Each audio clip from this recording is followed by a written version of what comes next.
There have been new details breaking every couple of days in the allegations against Joe Biden that have been made by Tara Reade, and we want to catch you up on a few of those. So first of all, in an interview with the Intercept, Tara Reade mentioned that her mother had made a phone call to Larry King Live on CNN, during which she made reference to her daughter's experience on Capitol Hill. Reade told the Intercept that her mother called in asking for advice after Reade, who was then in her 20s, left Biden's office. On August 11th, 1993, King aired a program entitled Washington, the Cruelest City on Earth, and indeed did have a call that, according to residence records, appears to have potentially come from Reade's mother. And we actually, thanks to some great work of an individual online, they were able to track down video of that. And so here is the call. San Luis Obispo, California. Hello. Yes, hello. I'm wondering what a staffer would do besides go to the press in Washington. My daughter has just left there after working for a prominent senator and could not get through with her problems at all. And the only thing she could have done was go to the press, and she chose not to do it out of respect for him. Or she had a story to tell, but out of respect for the person she worked for, she didn't tell it. That's true. Yeah, but these are the people who do come to the Lois Romanos, right? The staff worker who says, I want to let you know about what's going on, either with my boss or the guy down the hall. And a lot of these people have a sense of obligation. They feel that this public official should be accountable if it's something They're whistleblowers to the press. Okay, so unfortunately at that point the panel moves on to other material, and there doesn't appear to be any more with the woman that's being alleged to be Tara Reade's mother, but this does provide even more corroborating evidence at the time. It appears that her mother was aware of it, or else something suspiciously similar happening from a person who lives in the same area at the same time. Yeah. I mean, yeah, this whole story is pretty upsetting for a lot of different reasons. But I will say that there is so much evidence to support Tara Reade's account. There are many people who she told about it, and now we have like actual proof of that a person she told, her mother, now relating it to Larry King. I mean, and again, this is just also goes to show how long I think staffers in Washington have had to deal with unaccountable senators and congresspeople when they do face sexual assault or harassment. Mm-hmm. I mean, so number one, I think Tara Reade's very credible. And I think number two for me, and this is the hardest pill to swallow, is that I don't know if it will make a difference in this election.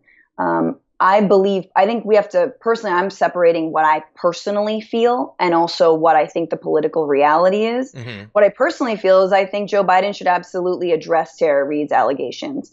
Either I don't remember, or yes, and I thought it was consensual, whatever it is, or I don't know, it happened. I'd make a whole, I don't know, breakthrough on Me Too and have a whole cry. I'm not sure what it is, but the political reality is that his opponent is Donald Trump. His opponent is the Republican Party, which doesn't give a rat's behind about the Me Too movement.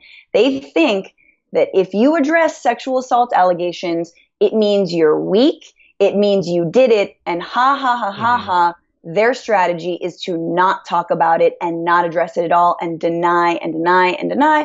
And that's why you have a man who's been accused dozens and dozens of times of assault in the White House right now. Yeah, they're gonna have to come out and talk about it. They seem to think, well, let's just wait. Like, I'm sure Trump is going to be very understanding, and it's a sensitive issue, so he's not going to bring it up. He's not going to bring it up live on the debate stage, standing 10 feet away from Joe Biden. Is that that's what they really seem to think? That they can just, well, we got through the primary. We were able to just quickly, move past that. The media didn't talk about it until the primary was over, effectively, and then they suddenly started pretending that they care about it. I don't know how they can think that that's a strategy that will succeed. And to the extent that they have responded to it so far, it's to say that the entire thing is false, which is looking like a really bad strategy to have taken. Not to say that her story has changed, or there might have been sexual harassment but not sexual assault. To say that the entire thing is false now, as you get more and more corroborating evidence, makes it hard to believe that your account is true. The call was there. We now have, as of this morning in Business Insider, I'm seeing that a former A colleague of Reade's told Insider that Reade talked in the mid-1990s about being sexually harassed by her former boss in Washington, D.C. You have a former neighbor, Linda Lacasse, who also says that she told about the assault in 1995 and 1996. Now, some of these are saying that she had talked about harassment, which is what her complaint that she says she fired was about. Some are saying that it was about assault. But when the Biden's team's story is nothing happened, there was nothing. There was no harassment, Right. there was no assault, there was no complaint filed. Well, that's very easy to start to fall apart. The problem is, John, though, I disagree that it's a bad strategy because I think it works for Republicans. Yeah. And that's who Joe Biden is going up against, is the Republican Party. Now, if this were still the primary, if Bernie Sanders were still in the race, or if this were months ago, I think we'd be having a very different conversation. Because I like to think that the left, and we have seen the way that the left and the way that Democrats respond to allegations within their own party, right? In terms of Al Franken resigning over incidents that were arguably far less damning and terrible than this. So, unfortunately, we live in a political world where women, and specifically sexual assault against women, is a political tool to be used against either side.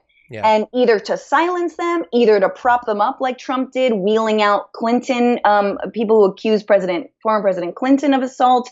You remember right before the election in 2016, women are pawns, and that is not okay. We have to stand with survivors no matter what. And yet, I will say, again, that's what I feel, but I will say that the political reality is that actually I think his strategy might work, because look at the way that the right's denialism has gotten them as far as they got. Yeah, so I guess the thing I want to ask is, do you mean that it will be effective in sort of delaying on the topic to make sure that he wraps up the nomination? Or do you mean that you don't think that even if Trump brings it up, even if the media, will do what they did with Hillary Clinton, which is during the primary pretend that none of these issues exist, but then they want to appear to be serious during the general election, so they suddenly start talking about them and it hurts her. Do you think that this in the end won't hurt Joe Biden? I'm saying that for sure it'll hurt him. It has already hurt him in the eyes, I think, of a lot of progressives, and I think in the eyes of a lot of actual feminists and actual people who believe in that sexual assault is bad and wrong. But yeah, I'm not even really talking about the nomination. I think that for those folks who think that somehow this is going to snowball and he won't get the nomination, I'm sorry. I think that is a little bit of a fantasy, unfortunately, and I'm not actually sure that we can afford to even entertain that line of thinking. I don't know. What do you think? I mean, look, they're sticking with it. I don't know. I mean, the fact that these two stories have both come out inside of just a couple of days, we'll see. Is CNN going to take it more seriously? Is MSNBC? Perhaps if they do, then the Biden campaign might actually do something about it. But I'm not ready to say that I don't think it'll hurt him significantly in the general election with, the sort of independent voters or whatever that his strategy seems to be designed to try to bring on. But I do think it is designed to try to get him past the convention, virtual or whatever, and create a sense of inevitability. That seems like what the strategy's been from the beginning.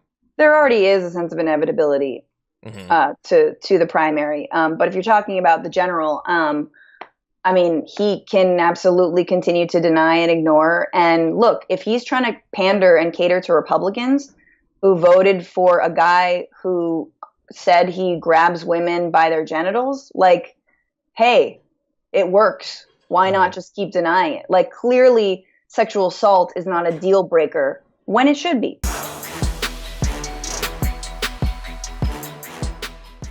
Check out the Damage Report podcast each day, wherever you get your podcasts, whether Pocket Casts or Stitcher or iTunes. You can join me as I give you the news and stories you want, with a range of co-hosts and interview guests jumping in on the fun each day. Again, that's the Damage Report, wherever you get your podcasts. And if you get them at iTunes, don't forget to rate and review. Sometimes I'll read them live on the show.